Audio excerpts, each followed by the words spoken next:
Hello everyone, कैसे हैं आप सब। देखिए, अगर आप यूपी पीसीएस, बीपीएससी, आरओ या किसी भी स्टेट पीसीएस एग्जाम की तैयारी कर रहे हैं तो एक किताब जिसके बिना प्रीलिम्स निकालना लगभग नामुमकिन माना जाता है और वो है घटनाचक्र पूर्वालोकन। आप सब इस बात से बिल्कुल सहमत होंगे, ठीक है। लेकिन सच सच बिल्कुल बिल्कुल सच सच बताइए कि जब आप इतनी मोटी मोटी घटनाचक्र पूर्वालोकन की किताबों को देखते हैं, इतिहास की, भूगोल की, हिस्ट्री, ज्योग्राफी, पॉलिटी जो भी है, तो क्या अंदर से एक डर सा नहीं लगता कि इसको पढ़ेंगे कैसे, रिवाइज कैसे करेंगे। आप हिस्ट्री उठा के देख लीजिए, लगभग 800 से 900 पेजेस का बिल्कुल ऐसे भारी भरकम वाला बंडल है वो, ठीक है। और उसमें सिर्फ जो एंशंट हिस्ट्री है ना, प्राचीन भारत, वो ही 226 पेजों में है, ठीक है। और एग्जाम से 15 दिन पहले या एग्जाम से पहले क्या 226 पेजेस को बार बार पलटना मुमकिन है। और ये तो सिर्फ एंशंट हिस्ट्री की बात हो गई, और कितने सारे सब्जेक्ट्स हैं। अभी हिस्ट्री में भी 2 पार्ट्स है, मिडिवल भी है, मॉडर्न भी है, वो भी तो रहते हैं ना एंशंट से अलग। तो क्या इन्हें रिवाइज करना मुमकिन है। और यही सबसे बड़ी गलती होती है कि हर साल मोटी किताबें पढ़ते तो हैं लेकिन उनको रिवाइज नहीं कर पाते। और परीक्षा में अगर इजी क्वेश्चन भी आ रहा है ना, एग्जाम में हमारे इजी क्वेश्चन भी आ रहा है तो कंफ्यूज हो जाते हैं। और उसमें बहुत सी बार ऐसा हो जाता है कि कंफ्यूज हो गए और गलत टिक कर देते हैं, क्योंकि रिवीजन इज द की। और रिवीजन हमेशा नोट से ही किया जाता है, रिवीजन कभी भी बुक से नहीं हो सकता। अब आप ये देखिए, सिर्फ एंसेंट हिस्ट्री 226 पेजेस में, पूरी हिस्ट्री 800 से 900 1000 प्लस पेजेस की हो गई, फिर पॉलिटी 500-600 पेजेस की हो गई, पूरी ज्योग्राफी 1000 प्लस पेजेस की हो गई। और कितने सारे सब्जेक्ट्स है, कितना कुछ करना है, करंट अफेयर भी है। तो एग्जाम से पहले ना हमें नोट्स ही याद आते हैं, और नोट्स से ही रिवीजन होता है, बुक से रिवीजन नहीं होता। तो इसी समस्या का समाधान आज मैं आपके लिए लेके आई हूँ। मैंने खुद ये बहुत हार्डवर्क करके 226 पेज की जो एंशंट हिस्ट्री है, इसको सिर्फ 20 से 25 पेज में क्रिस्प नोट्स में बिल्कुल समेट दिया है। इसमें कोई क्वेश्चन, कोई एक्सप्लेनेशन, कोई कॉन्सेप्ट कुछ भी स्किप नहीं किया गया है। अगर जैसे घटना चक्र में क्वेश्चन होता है फिर उसके नीचे एक्सप्लेनेशन लिखी हुई रहती है ना, वो भी इसमें ऐड की गई है। और सिर्फ एंशंट हिस्ट्री नहीं, इसी तरह और जितनी भी पूरी घटना चक्र सीरीज है उस पर इसी तरह स्मार्ट स्टडी करके काम किया गया है। जैसे पॉलिटी है, पॉलिटी 600 से 700 पेजेस की होती है, उसे सिर्फ 39 पेजेस में कवर किया गया है। मॉडर्न हिस्ट्री है यानी कि आधुनिक भारत, 400 पेजेस की, उसको सिर्फ 37 पेज में कवर किया गया है। जैसे उसमें 1857 की क्रांति है, ठीक है, मॉडर्न हिस्ट्री में, वो घटना चक्र की बुक में 15 से 16 पेजेस में दी हुई है। और हमारे नोट्स में वो 1 से 2 पेजेस में है, क्योंकि हमने वो सब कुछ कवर कर दिया। किसने कहाँ से लड़ाई की थी, कौन सी बुक आई थी, किसने क्या किया था, सब कुछ एक ही जगह कवर कर दिया है। घटना चक्र में ना बिखरे हुए पेजेस में रहता है, वो सेम क्वेश्चन रिपीट हो रहा है, वो चीज़ रहती है। और सबसे अच्छी बात, ये नोट्स हिंदी और इंग्लिश दोनों मीडियम के लिए अवेलेबल है। और इसके बाद आपको कोई भी 4 से 5 हज़ार रुपये कोचिंग के लिए, फालतू नोट्स बनाने के लिए, मतलब कहीं से ले लिए कुछ भी, उसके लिए पैसे वेस्ट करने की ज़रूरत नहीं। इसमें पूरी घटना चक्र कंप्लीट की गई है, ठीक है।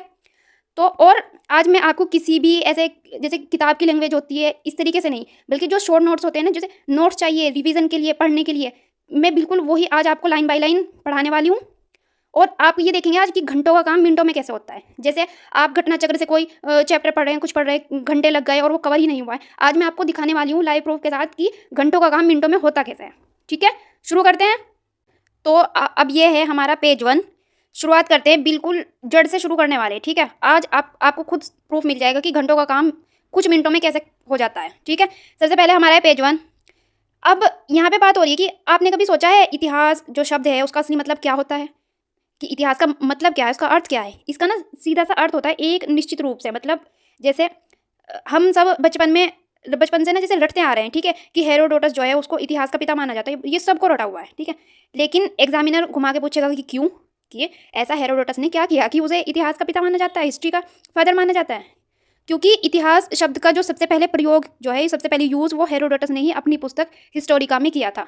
इसे सीधा दिमाग में लॉक कर लीजिए। क्लियर है सभी को। अब जरा ये यहाँ पे नीचे विभाजन दिया गया है, ये देखिए। सबसे पहले प्रागैतिहासिक, आद्य ऐतिहासिक और ऐतिहासिक काल। किताब में इसके लिए 2 पेजेस काले कर दिए, भर दिए, लेकिन आपको सिर्फ 3 बातें याद रखनी है। क्या याद रखनी है। सबसे पहले प्रागैतिहासिक काल। इस काल में इंसान लिखना पढ़ना नहीं जानता था, इसलिए इसके लिखित साक्ष्य नहीं है। क्लियर हो गया। सेकंड, आद्य ऐतिहासिक काल। यहाँ लिपि तो मिली, इंसान ने लिखा भी, लेकिन इसकी राइटिंग इतनी खतरनाक थी कि इसे आज तक कोई पढ़ नहीं पाया, जैसे हमारी सिंधु घाटी सभ्यता। क्लियर है सभी को। अब देखते हैं ऐतिहासिक काल। यहाँ पुरातात्विक और साहित्यिक दोनों साक्ष्य है और इन्हें आराम से पढ़ा भी जा चुका है। क्लियर है सभी को। अब आप ये देखिए, ये ही आप बुक उठाएंगे घटना चक्र की, 2-3 पेजेस में है, ये सारी रिपीट हो रहे हैं क्वेश्चन, ये फिर एक्सप्लेनेशन पढ़ो। और ये नहीं कि चलो एक बार पढ़ लिया फिर सेकंड टाइम में फिर से वही, लेकिन ये यहाँ पे उसकी जितनी भी इंफॉर्मेशन है यहाँ पे मिल गई आपको। बताओ, मिनटों का काम 30 सेकंड में हो गया। अब आगे बढ़ते हैं सीधा इस टेबल पे, प्रमुख अभिलेख और संबंधित शासक। ध्यान से सुनिए, घटना चक्र में इस अकेली टेबल पर कम से कम 30 से 40 क्वेश्चन बिखरे पड़े हैं, जिन्हें ढूंढने में आपको आधा घंटा बर्बाद होता है इसी टेबल से। और यहाँ देखिए, सिर्फ 30 सेकंड में पूरा टॉपिक मुट्ठी में होगा। जैसे हाथी गुम्फा अभिलेख, राजा खारवेल के शासनकाल का विवरण है। क्लियर है। हाथी गुम्फा अभिलेख राजा खारवेल के शासन का विवरण है। जूनागढ़ अभिलेख इसमें रुद्रदामन की विजयों और उपलब्धियों की कहानी है। नासिक अभिलेख यह सातवाहन काल की जानकारी देता है और इसकी जो शासक है वो गौतमी बालश्री है। प्रयाग स्तंभ अभिलेख समुद्रगुप्त का पूरा इतिहास इसी में है। फिर है ऐहोल अभिलेख, इसे तो डबल स्टार मार्क कर लीजिए आप, हर दूसरे साल बीसीएस में आता है। इसमें हर्ष और पुलकेशिन द्वितीय यानी पुलकेशिन सेकंड के बीच जो युद्ध हुआ था उसका वर्णन है और इसके शासक पुलकेशिन सेकंड है। ठीक है, इसका जो शासक है वो पुलकेशिन द्वितीय है। अब देखते हैं भीतरी अभिलेख। भीतरी अभिलेख में स्कंदगुप्त और गुप्त काल का विवरण है। ठीक है। मंदसौर अभिलेख, मंदसौर में मालवा नरेश यशोधर्मन की सैन्य उपलब्धियों का विवरण देता है। ठीक है, मंदसौर अभिलेख, मालवा नरेश, एम से मंदसौर, एम से मालवा नरेश। क्लियर हो गया। देखा आपने, पूरी टेबल खत्म। किताब का एक पूरा चैप्टर जो है सिर्फ 1 मिनट में रिवाइज कर दिया। ये नहीं कि इसके लिए पेजेस पलट रहे हैं वो कर रहे हैं, मिनटों का काम सेकंड में हो गया। अब आइए पेज 2 पे। यहाँ हम देखेंगे कि आखिर हमें प्राचीन इतिहास का पता कैसे चला। सबसे पहले आते हैं पुरातात्विक स्रोत पे। इसमें सबसे पहले है अभिलेख। प्राचीन भारत के ज्यादातर अभिलेख पत्थरों की शिलाओं, स्तंभों, ताम्रपत्रों, दीवारों और मूर्तियों पर खुदे हुए मिले हैं। यहाँ एक सुपर इंपॉर्टेंट फैक्ट है, सबसे प्राचीन अभिलेख भारत में नहीं बल्कि मध्य एशिया के बोगजकोई से मिला है। ये बात आपको ध्यान रखनी है, वेरी वेरी इंपॉर्टेंट। सबसे प्राचीन जो अभिलेख है वो भारत से नहीं मिला है, वो मध्य एशिया से मिला है। मध्य एशिया में कहाँ से? मध्य एशिया के बोगजकोई से मिला है। एग्जाम में बार बार पूछा जाता है कि इन पर किन देवता के नाम है, तो रट लीजिए, मित्र, वरुण, इंद्र और नासत्य। कौन कौन से है? मित्र, वरुण, इंद्र और नासत्य। ठीक है। इसके बाद सम्राट अशोक के अभिलेख लगभग 300 ईसा पूर्व के हैं। ठीक है। यहाँ एक विद्वान का नाम आपको याद रखना है, D.R. भंडारकर। इस बंदे ने जो है बिल्कुल कमाल कर दिया था। इन्होंने बिना कोई दूसरी चीज़ को छुए केवल अशोक के जो अभिलेख थे ना, अशोक के अभिलेखों को पढ़कर उसका पूरा इतिहास लिख डाला। किसने? D.R. भंडारकर ने। अब देखते हैं स्मारक और भवन। जैसे हड़प्पा और मोहनजोदड़ो की खुदाई से जो घर और बिल्डिंग्स मिली थी, जब हड़प्पा और मोहनजोदड़ो की खुदाई हुई, तो इसके अलावा ना देवगढ़ का दशावतार मंदिर और अजंता की गुफाएं और प्रमुख बौद्ध स्तूप जो है वो इसके एग्जाम्पल है। क्लियर है सभी को? अब देखते हैं सिक्के। प्राचीन काल में जो सबसे पहले सिक्के चले उन्हें आहत सिक्के या पंचमार्क कहते हैं। ठीक है, याद रखना है ये क्या कहते हैं, उन्हें पंचमार्क कहते हैं। इसके अलावा तांबे, चांदी, सोने और शीशे के सिक्के भी मिले। ठीक है। अब इस वर्ड को नोट कर लो जरा। ठीक है, इस वर्ड को नोट करो। सिक्कों के अध्ययन को न्यूमिस्मेटिक्स मुद्रा शास्त्र, क्या न्यूमिस्मेटिक्स मुद्रा शास्त्र कहा जाता है। ये एग्जाम में सीधे वन लाइनर की तरह आता है, ये आपको याद रखना है। अब देखते हैं मूर्तियों के बारे में। देखिए, मूर्तियों का बड़े पैमाने का निर्माण जो है ना वो कुषाण काल से शुरू होता है। इसके एग्जाम्पल है बरहुत, बोधगया, सांची, अमरावती। इनकी जो मूर्ति कला है ना वो इसके एग्जाम्पल है। अब आते हैं साहित्यिक स्रोत पर, जिसे हम बिल्कुल 2 मिनट में समझने वाले हैं। भारतीय साहित्य में हम क्या देखेंगे? इसमें वेद, ब्राह्मण ग्रंथ, उपनिषद, बौद्ध और जैन साहित्य, संगम साहित्य और स्मृतियाँ, ये सब इसमें आता है भारतीय साहित्य में। अब देखते हैं विदेश यात्रियों के विवरण। इसमें क्या आता है? राजाओं के दरबार में जो विदेशी आए, जैसे मेगस्थनीज के इंडिका। ठीक है। इसके अलावा फाहियान, हैंसांग, इत्सिंग और बाद के काल में इब्न बतूता। बाद के काल में कौन कौन? इब्न बतूता और अल मसूदी। इन्होंने जो डायरी लिखी उससे हमें इतिहास का पता चला। क्लियर हो गया यहाँ तक सबको? अब इसी पेज के नीचे से हमारा शुरू हो रहा है पाषाण काल। ठीक है। इंसान के पत्थरों के इस्तेमाल के आधार पर इसे भी 3 भागों में बांटा गया है पाषाण काल को। मतलब इंसान किस तरीके का पत्थर यूज करता था उस हिसाब से पाषाण काल को भी 3 भागों में बांट दिया गया है, पूरा पाषाण काल, मध्य पाषाण काल और नव पाषाण काल। अब यहाँ से सीधा क्वेश्चन बनता है कि भारत में पाषाणकालीन बस्तियाँ, जो पाषाणकालीन बस्तियों की खोज है सबसे पहले किसने की थी? तो आप नाम याद रखिएगा, रॉबर्ट ब्रूस फुट। साल था 1863। किसने की थी? रॉबर्ट ब्रूस फुट, साल 1863। ये भाई साहब एक ब्रिटिश भूवैज्ञानिक और पुरातात्विकविद थे। आपने पढ़ा भी होगा, पहले क्वेश्चन लिखा हुआ है साफ साफ घटनाचक्र में। ठीक है। और अब पत्थरों के औजारों के साइज और उस समय की जो जलवायु थी ना उसके आधार पर हमारे जो पूरा पाषाण काल है ना इसके भी 3 छोटे टुकड़ों में बांट दिया गया, डिवाइड पे डिवाइड हुआ जा रहा है। ठीक है।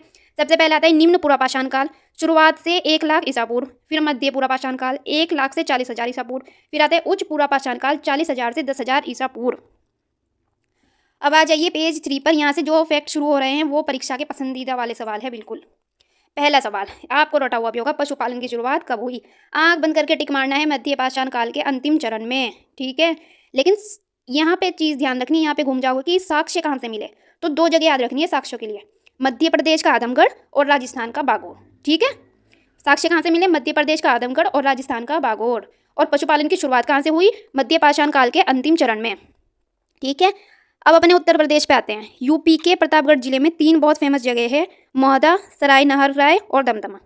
दमदमा में जब खुदाई हुई तो 5 युग्म शवदान, यानी कि जो हस्बैंड वाइफ है, पति पत्नी है, यह जोड़े में उनको दफनाए गए शव मिले हैं और 3 मानव कंकाल एक ही कब्र में एक साथ पाए गए हैं।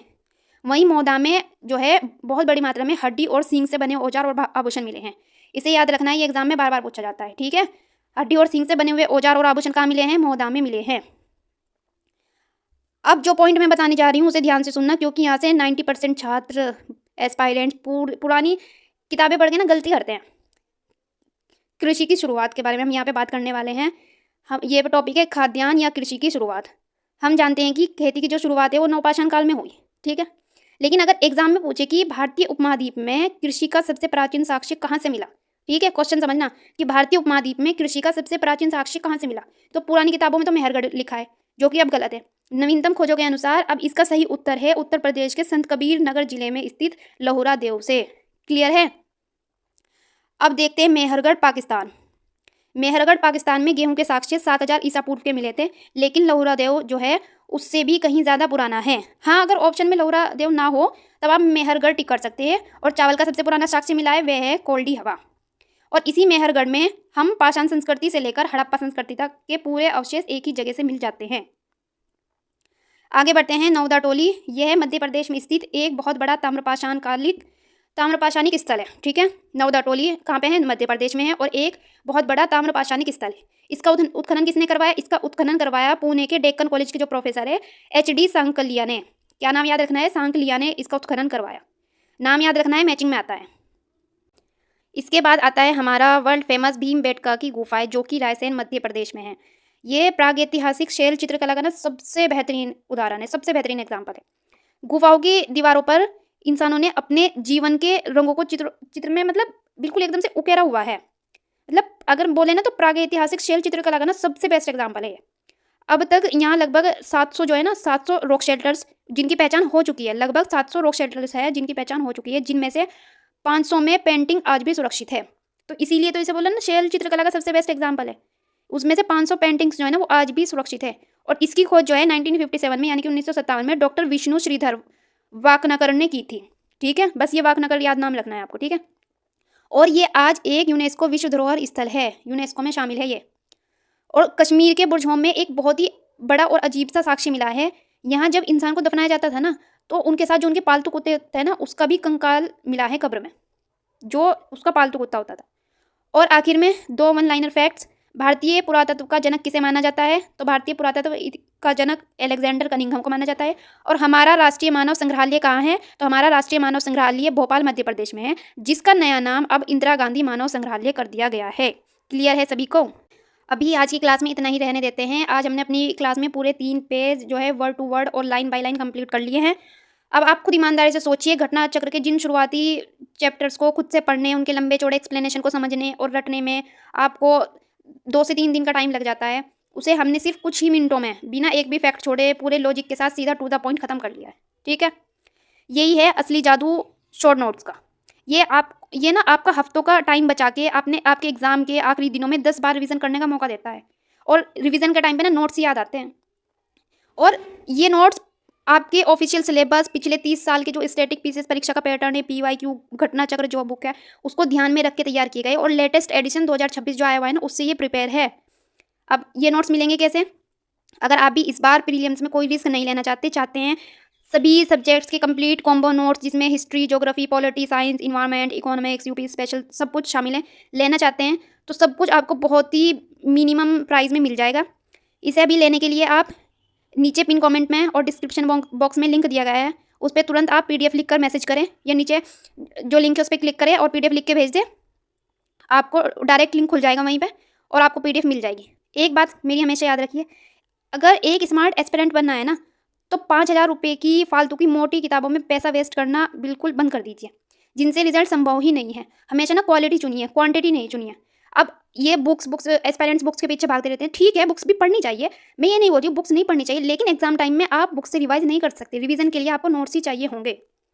ठीक है, बाकी आप जैसे पढ़ना चाहें वैसे पढ़िए, मैं सिर्फ आपको सजेस्ट कर सकती हूँ। और अगर आज की क्लास और नोट्स का ये तरीका आपको पसंद आया हो तो वीडियो को